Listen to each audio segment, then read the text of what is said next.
நம்ம சேனலில் வீடியோ போட்டோடனே உங்களுக்கு மெசேஜ் வரணும் அப்படின்னு நீங்கள் நினச்சிங்கன்னா ரைட் சைடில் இருக்கிற ரெட் கலர் சப்ஸ்கிரைப் பட்டனை ப்ரெஸ் பண்ணிக்கோங்க. அப்படியே பக்கத்தில் ஒரு பெல் சிம்பிள் வரும், அதே கிளிக் பண்ணிட்டீங்கன்னா உங்களுக்கு மெசேஜ் தவறாமல் வரும். சரி, வாங்க வீடியோக்குள்ளே போகலாம்.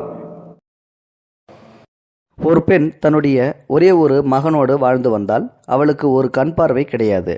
அவள் கணவன் திடீரென்று ஒரு நாள் இறந்து போய்விட்டார். கணவரின் இறப்பிற்கு பிறகு அவளது வாழ்வின் ஒவ்வொரு நொடியும் தன் மகனின் எதிர்கால வாழ்வை குறித்த சிந்தனையாகவே இருந்தது.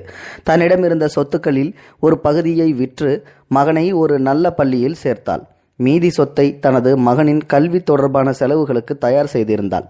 நல்ல ஒழுக்கமிக்க மகன், இரக்கமானவன், புத்திசாலி, ஊரில் எல்லாரும் புகழும் வண்ணம் அவன் செயல்பாடுகள் இருந்தன. பரீட்சையில் முதல் தரத்தில் வெற்றி பெற்றான்.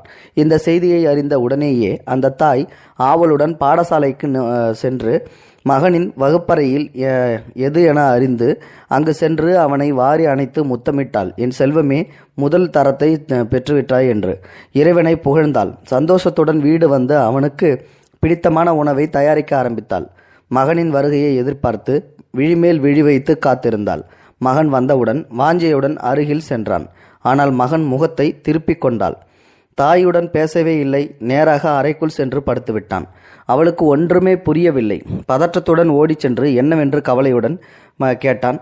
மகன் சொன்னான், நீ ஏன் என் பள்ளிக்கு வந்தாய்? அங்கு அழகான பணக்காரர்கள் மட்டுமே வருவார்கள். நீயோ குருடி. என் நண்பர்கள் என்னை குருடியின் மகன் என கூப்பிடுகின்றனர். இது பெரிய அவமானம், வெட்கம். இது பின்னர் நீ என் பள்ளிக்கூடமே பக்கம் வரவே கூடாது என்று கத்தினான் கோபமாக. அதிர்ந்து போன தாய் ஆனாலும் மகனின் சந்தோஷம் கருதி, இனி அவ்வாறு நடக்காது, நான் உன் பள்ளிக்கூடத்துக்கு வரமாட்டேன் என்று சத்தியம் செய்தாள். இப்போது அவனது சுபாவம் மேலும் மாறுபட ஆரம்பித்தது. தன்னை தேடி வரும் நண்பர்கள் முன்னும் வரவேண்டாம் என்று தாயை எச்சரித்தான். அவள் கண்கலங்க சரி என்று சொன்னாள். பின்னர் சில நாட்கள் சென்ற பின் தனக்கு குருடியுடன் இருப்பது வெட்கம் என்றும் தான் ஹாஸ்டலில் தங்கி படிப்பதாகவும் சொன்னான். ஒரு நாள் வீட்டை விட்டே சென்று விட்டான். அவன் கதறி துடித்தாள். தினமும் தன் மகனை நினைத்து இறுதி பரீட்சையில் தேர்ச்சி பெற்று மருத்துவ கல்லூரிக்கு மகன் தேர்வானது அவளுக்கு தெரிய வந்தது. தலைநகர் சென்று படிக்க வேண்டும், நிறைய செலவாகும். தனது மீதமிருந்த அனைத்து சொத்துக்களையும் விற்று மகனுக்கு கொடுத்து அனுப்பினாள். 5 வருடம் பறந்து சென்றன. இப்போது அவளது மகன் ஒரு டாக்டர். அவனை பார்க்க ஆசையாக இருந்தால் பலமுறை முயற்சி செய்தும் அவனை பார்க்க முடியவில்லை. அவன் அனுமதிக்கவும் இல்லை. ஒரு கடிதம் மகனிடமிருந்து வந்தது. அதில், அம்மா, நான் இப்போது இந்த நாட்டில் உள்ள சிறந்த டாக்டர்களில் ஒருவன். எனக்கும் ஒரு செல்வந்தரின் மகளுக்கும் திருமணம் நடக்க உள்ளது. அவளும் ஒரு டாக்டர்தான். உன்னை போல் குருடியின் மகன் டாக்டர் என தெரிந்தால் என் திருமணமும் கௌரவமும் பாதிப்படையும். ஆதலால் நான் இந்த நாட்டை விட்டும் உன் பார்வையை விட்டும் கண் காணாத தேசம் செல்கிறேன். இதுதான் அந்த கடிதத்தின் வரிதல். துடிதுடித்து போனாள் தாய். சில வருடங்கள் கடந்தன.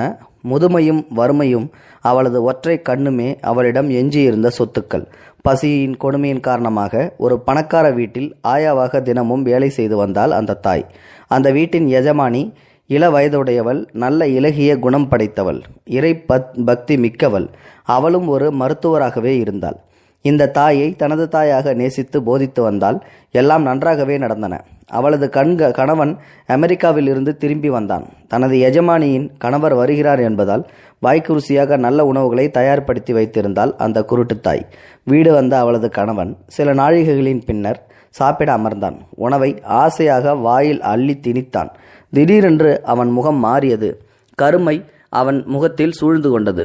சடார் என்று தனது மனைவியின் முகத்தை பார்த்து கேட்டான், இதை நீதான் சமைத்தாயா என்று. மனைவி குழப்பத்துடன் இல்லையே என்றாள். அப்படியானால் யார் சமைத்தது? இது அவனது 2ஆம் கேள்வி. வீட்டு வேலைக்காரிதான் சமைத்தாள் என்றாள் மனைவி. உடன் எழுந்த அவன் அடுப்படிக்கு சென்று எட்டி பார்த்தான். உள்ளே அவனது குருட்டுத்தாய். அதிர்ந்து போனார்கள் இருவரும். அவள் இன்னும் இங்கேயே இருக்கிறாள் எனும் ஆத்திரமும் வெறுப்பும் அவள் மூளையை ஆட்டுவித்தது. என் மருமகளா, என் எஜமானி என்ற சந்தோஷமும் மகிழ்ச்சியும் அந்த தாயின் இதயத்தை நிரப்பின. உணர்ச்சிகளால் இருவருமே பேசவில்லை. மீண்டும் சாப்பாட்டு அறைக்கு வந்து மகன் சொன்னான் தன் மனைவியை பார்த்து, இந்த குருடியை உடனடியாக கொண்டு சென்று வேறு எங்காவது கண்காணாத இடத்தில் விட்டுவிடு என்று கத்தினான். அவன் போட்ட சத்தம் அடுப்படியில் நின்ற அந்த அபலை தாயின் இதயத்தில் முட்டி மோதி நின்றது. துவண்டு போனாள் அந்த தாய். வாழ்க்கையை இதற்கு பிறகும் வாழ வேண்டுமா என கத்தி எண்ணி கதறி அழுதாள். தனது கணவனின் பிடிவாதமும் கோபமும் ஆவேசமும் எல்லை மீறி செல்லவே அவனது மனைவியான அந்த பெண், அதாவது மருமகள், வேறு வழியின்றி அந்த தாயிற்கு போதுமான பணத்தினை வழங்கி பல 100 கிலோமீட்டர் தூரத்தில் முன்பு அவள் வாழ்ந்த அதே இடத்திற்கு மீண்டும் அனுப்பி வைத்தாள் அழுகையுடன். காலம் மீண்டும் வேகமாக உருண்டு ஓடியது. இப்போது அந்த மருத்துவனின் தலைமயிர்கள் பழுக்க ஆரம்பித்து விட்டன. உடல் பலம் சற்று சோர்ந்தும் போய்விட்டது. கணவனின் தொடரான சுயநலன், நன்றி மறத்தல் போன்ற காரணங்களினால் கருத்து மோதல் ஏற்பட்டு அந்த மருத்துவனின் மனைவியும் இவரை விவாகரத்து செய்துவிட்டு இன்னொரு மறுமணமும் செய்து கொண்டாள். இப்போது வைத்தியரிடம் பணத்தை தவிர வேறு எதுவும் இருக்கவில்லை. தனிமரமாக எதிர்காலங்கள் சூனியமான சூழ்நிலையில் ஆறுதலுக்கு கூட தலைவருட யாரிடமின்றி தனிமரமாக நின்றான். மெல்ல மெல்ல தான் தாயிற்கு செய்த துரோகங்கள், அநியாயங்கள், நோகடிப்புகள் அவன் உள்ளத்தை உழுக்க ஆரம்பித்தன. ஒரு முறை நடு நிசியில் எழுப்பி அம்மா என கத்தி ஓவென அழும் அளவிற்கு அவனுக்கு அவனது பாவங்கள் எல்லாம் புரிய வந்தது. ஒரு நாள் காலை அவன் தொலைபேசிக்கு ஒரு செய்தி வந்தது. அவனது தூரத்து உறவினர் ஒருவர் பேசினார். உன் தாய் தள்ளாத வயதில் மரணிக்கும் தருவாயில் இருக்கின்றாள் என்பதே அந்த செய்தி. உடனடியாக அவன் தனது காரில் கிளம்பி தாய் இருக்கும் இடத்திற்கு சென்றான். அவன் சென்றபோது அவனது தாய் உயிர் பிரிந்துவிட்டது. உயிர் போன நிலையில் அவளை கட்டிலில் கிடத்தி வைத்திருந்தனர். இப்போது அம்மா என கதறி அழுதான், கண்ணீர் விட்டான். தனது தாயின் உயிரற்ற உடலை நல்ல முறையில் அடக்கம் செய்ய உதவினான். இப்போது ஒரு கடிதத்தை அவனது உறவுக்காரர் ஒருவர் கொடுத்தார்.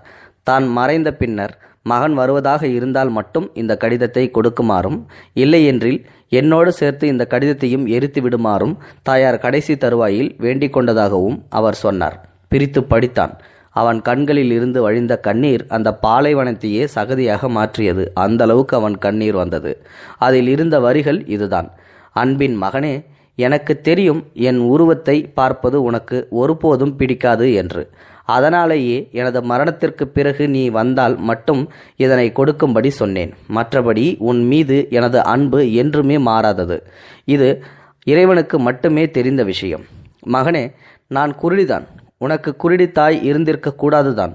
எனக்கு உன் உள்ளம் புரிகின்றது. உனது உள்ளத்து உணர்வுகளை நான் பெரிதும் மதிக்கின்றேன். நான் உன்னை சபித்தது கிடையாது, ஏன் கோபப்பட்டது கூட கிடையாது.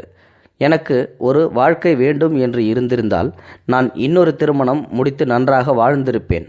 ஆனால் உனக்காகவே நான் வாழ்ந்தேன். அதை நீ புரிந்து கொள்ளாமல் போய்விட்டாய். மகனே, உனக்கு தெரியுமா நான் ஏன் குருடியானேன் என்று? அப்போது உனக்கு சிறு வயது. சாலையில் நின்று நீ விளையாடு கொண்டிருந்தாய். ஏதோ ஒரு பொருள் உன் கண்களில் பட்டு உன் ஒரு கண் குருடாகிவிட்டது. பார்க்காத மருத்துவர்கள் இல்லை. இறுதியாக மருத்துவர்கள் இன்னொருவர் கண் இருந்தால் மட்டுமே உன் பார்வை மீண்டும் கிடைக்க வைக்கலாம் என்றனர். என்ன செய்வதென்று எனக்கு தெரியவில்லை. நேரமும் போதாது. அதனால் என் ஒரு கண்ணை உடனடியாக தானம் செய்து உனக்கு கண் பார்வை கிடைக்க செய்தேன். எனது கண்மணியே, என்னுடைய குருட்டு கண்ணே இன்று உன் கண்களாக இருக்கின்றது. நீ இந்த உலகத்தை, வாழ்க்கையை பார்ப்பதும் அந்த கண்களாலேயே. உனக்கு இதுவும் அவமானம் என்று உனது வலது கண்ணை பிடுங்கி எரிந்து விடாதே. அதை அப்படியே விட்டுவிடு. ஏனென்றால் அந்த கண்களால் தான் நான் உன்னை பார்த்து கொண்டிருப்பேன் என் அன்பு மகனே. இப்படிக்கு என்றுமே உன் அன்புள்ள உன்னுடைய அம்மா. இதை படித்து அந்த டாக்டர் மகன் உருண்டு புரண்டு பிறகு கதறி துடித்து அழுதான். ஸோ கண்டிப்பாக இந்த கதையோட அர்த்தம் எல்லாருக்கும் புரிஞ்சிருக்கும். தன்னுடைய தாய் குருடி என்று மகன் தப்பான கணக்கு போட்டு அந்த தாயை ஒவ்வொரு இடத்துலையும் அவமானப்படுத்தணும். என் கிட்ட வராத, என்னுடைய அம்மானு சொல்லாத அப்படின்னு சொல்லிட்டு கடைசி நேரத்தில் அவனுக்கு அந்த மனைவியும் இவனோட செயல்களை பார்த்து விவாகரத்து ஆகிட்டு அவனை விட்டு பிரிஞ்சு போனதுக்கு அப்புறம்தான் இந்த அம்மாவோட அருமை தெரிய வருது, தன்னுடைய தாயின் அருமை. அது மட்டும் இல்லை, கடைசி காலத்தில் அந்த லெட்டர் மூலயமா தான் தன்னுடைய தாயோட கண்ணு தான் தாங்கிட்ட இருக்குது அப்படின்றதும் தெரிய வருது. இது எவ்வளோ பெரிய செய்தி பார்த்தீங்களா? அந்த மகனுக்கு இது ஒரு பெரிய இடி மாதிரி இருந்திருக்கும். அதுக்கப்புறம் அந்த பையன் ரொம்ப கதறி துடித்து அழுது போனான் அப்படின்னு சொல்கிறாங்க. அதனால் தயவு செஞ்சு உடல் நலம் பாதிக்கப்பட்டோ இல்லை பாதிக்கப்படாமலேயோ தள்ளாத வயதில் இருக்கிற அப்பா அம்மாக்களை என்றைக்குமே நம்ம கூட வச்சு பார்த்துக்கணுமே ஒழிய அவங்கள தன்னந்தனியாக தவிக்க விட்டு அவங்களுடைய பாவத்தை நம்ம சம்பாதிக்கக்கூடாது அப்படின்றதுக்காக தான் இந்த வீடியோ. கண்டிப்பாக இந்த வீடியோ பார்த்துட்டு நீங்கள் கண்ணீர் விட்டுருப்பீங்கன்னு நினைக்கிறேன். அப்படி விட்டவங்க மறக்காமல் உங்களோட கமெண்ட் பாக்ஸில் சொல்லிவிடுங்க. இந்த வீடியோ பிடிச்சிருந்தால் லைக் பண்ணுங்கள். மறக்காமல் உங்களோட கமெண்ட் பாக்ஸில் சொல்லுங்கள். முடிந்த அளவுக்கு இந்த வீடியோ மற்றவங்களுக்கு ஷேர் பண்ணிவிடுங்க. கூடவே நம்ம சேனலையும் சப்ஸ்கிரைப் பண்ணி விட்டுருங்க. தேங்க்யூ ஃபார் வாட்சிங். இது போன்ற செய்திகளை உடனுக்குடன் நீங்கள் தெரிந்து கொள்ள மறக்காமல் எங்களுடைய சேனலை சப்ஸ்கிரைப் செய்யவும், கூடவே பக்கத்தில் வரும் பெல் ஐக்கானையும் கிளிக் செய்யவும்.